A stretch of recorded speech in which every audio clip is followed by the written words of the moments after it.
तो आज के इस लेक्चर में हम माइक्रोसॉफ्ट एक्सेल का जो टॉपिक कवर करने वाले हैं वो है नेम रेंज विद फार्मूलाज। और रिकमेंडेड ये है कि ये लेक्चर देखने से पहले इससे प्रीवियस लेक्चर नेम रेंज के नाम से है, अगर आप वो देख के ये वाला लेक्चर देखेंगे तो आपको ज्यादा इजीली अंडरस्टैंडिंग हो पाए। तो चलते हैं हम नेम रेंज विद फार्मूलाज की तरफ। मैंने यहाँ पर कुछ नंबर्स लिखे हैं और यहाँ पर कुछ टेक्स्ट लिखे हुए। अब पहले हम जो सम है हम उसका फाइंड करते हैं। ये सम का फार्मूला यहाँ पर यूज करेंगे। तो जनरली हम क्या करते हैं, सम का फार्मूला जो अप्लाई करते हैं, हम इक्वल का साइन लगाते हैं, सम लिखते हैं, ब्रैकेट ओपन करते हैं और जितने भी नंबर्स होते हैं इनको सिलेक्ट करके एंटर कर देते हैं। तो ये हमारे पास जो टोटल सम है वो आ जाता है। लेकिन अगर हम पहले नेम रेंज को क्रिएट करें और उसके बाद सम का जो फंक्शन है वो अप्लाई करें, उससे क्या होगा, पहले सबसे पहले मैं देखें यहाँ पर इसको नेम रेंज क्रिएट कर लेता हूँ। इसमें नेम बॉक्स में गए, उसके बाद यहाँ पर मैं लिख देता हूँ नंबर्स, क्योंकि ये नंबर्स हैं तो नंबर्स के नाम से मैंने नेम रेंज क्रिएट कर दी, एंटर प्रेस किया। अब यहाँ पर जो ये नेम रेंज है इसका नाम है नंबर। और अब मैं सम का जो फार्मूला है इसको इस नेम रेंज के थ्रू अप्लाई करने लगा हूँ। इक्वल का साइन लगाया, सम लिखा, ब्रैकेट ओपन, और अब यहाँ पर मैं ये वाली रेंज देने की बजाय मैं जस्ट क्या लिखूंगा, नंबर। अब जैसे मैंने नंबर्स लिखा, अब आप यहाँ देखो सबसे टॉप में वो नेम रेंज आ रहा है जो अभी हमने क्रिएट किया। तो यहाँ पर आप क्या कर सकते हो, शॉर्टकट की बता देता हूँ, टैब आपने प्रेस कर देना है। तो आप यहाँ देखो कि इसने सारी जो रेंज है ये ऑटोमेटिकली सिलेक्ट कर ली है। और उसके बाद मैं एंटर प्रेस करूंगा तो आप देख सकते हो कि दोनों का जो टोटल है वो सेम है, 440 है। उसके बाद अब हम बात करते हैं मिनिमम की। इस नेम रेंज से हमें जो सबसे मिनिमम वैल्यू है वो फाइंड करके दे। तो हम क्या करेंगे, इक्वल का साइन लगाया, मिनिमम लिखा, उसके बाद आपने टैब प्रेस कर दे तो ब्रैकेट ओपन हो जाएगी और यहाँ पर आप लिख दें नंबर्स लिख के टैब प्रेस करेंगे तो ये ऑटोमेटिकली जो रेंज है वो सिलेक्ट कर लेगा और उसके बाद आपने एंटर प्रेस कर देना है। तो इन नंबर्स में जो सबसे मिनिमम वैल्यू है वो है 20, तो हमें 20 दे दी है। उसके बाद मैक्सिमम पे जाते हैं, यहाँ पर इक्वल का साइन लगाया, मैक्सिमम लिखा, उसके बाद आपने टैब प्रेस किया और अब यहाँ पर हम लिखेंगे नंबर्स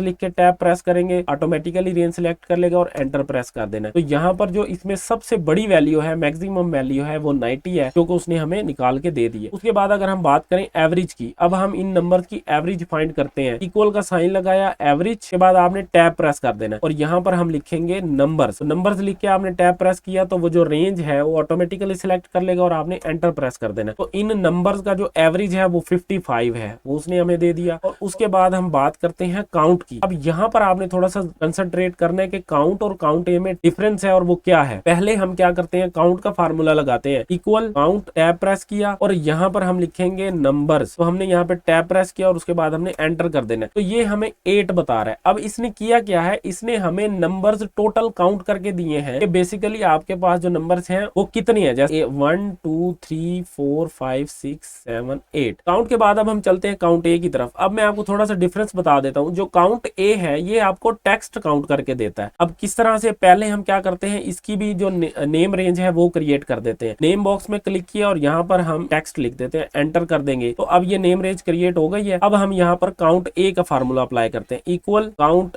ए, टैब प्रेस किया और अब हम यहाँ लिखेंगे टेक्स्ट लिख के हमने टैब प्रेस किया तो ऑटोमेटिकली उसने जो नेम रेंज है वो सिलेक्ट कर लिया है। उसके बाद आपने एंटर प्रेस कर देना। अब इसने हमें जो टेक्स्ट थे हमारे पास वो काउंट करके दे दिए हैं कि कितने टेक्स्ट है। अब अगर मैं काउंट जो है वो अप्लाई करूं टेक्स्ट के ऊपर तो आप देखें क्या डिफरेंस आता है। अगर हम सिर्फ काउंट अप्लाई करते हैं, टैब प्रेस किया और यहाँ पर टेक्स्ट, टैब प्रेस किया और एंटर कर दे, तो अब आप यहाँ देखो कि जब मैंने यहाँ पर टेक्स्ट के ऊपर काउंट का फार्मूला अप्लाई किया तो वो 0 दे रहा है, क्योंकि जो काउंट का फार्मूला है वो हमें नंबर्स फाइंड करके देता है और जो काउंट ए का जो फार्मूला है वो हमें टेक्स्ट फाइंड करके देता है। तो इसीलिए ये हमें 0 शो करा रहा है कि इसके अंदर कोई नंबर अवेलेबल नहीं है। उसके बाद अब हम चलते हैं काउंट ब्लैंक, मतलब अगर हमारे पास जो डाटा है उसके अंदर कोई ब्लैंक सेल है तो वो हमें ब्लैंक सेल जो है वो काउंट करके देता है। तो हम अप्लाई करते हैं equal count blank, tab press किया, उसके बाद हमने टेक्स्ट लिखा, टैब प्रेस किया और ओके कर देना। तो अब आप यहाँ देखोगे कि इस डाटा के अंदर ये जो हमने रेंज दी है इसके अंदर कोई भी ब्लैंक सेल नहीं था, तो इसलिए उसने हमें 0 दे दिया। उसके बाद हम बात करते हैं स्मॉल की। अगर हमारे पास इस तरह वैल्यूज हैं, अगर हम ये चाहते हैं कि इसमें से सेकंड स्मॉल वैल्यू कौन सी है या थर्ड स्मॉल वैल्यू कौन सी है, तो हम यहाँ स्मॉल का फार्मूला अप्लाई करेंगे, इक्वल प्रेस करना है, उसके बाद स्मॉल लिखना है, टैब प्रेस करेंगे। अब आपने यहाँ पर गौर करना है, वो हमसे 2 चीजें रिक्वायर कर रहा है, एक अरे और एक के। अरे वो है कि जो हमने नेम रेंज सेलेक्ट की हुई है वो हम दे देंगे, और के जो है वो नंबर हमसे पूछ रहा है कि आप कौन सी पोजीशन का नंबर चाह रहे हैं, थर्ड चाह रहे हैं, फोर्थ चाह रहे हैं या फिफ्थ चाह रहे हैं। तो सबसे पहले तो हम उसे नंबर्स की जो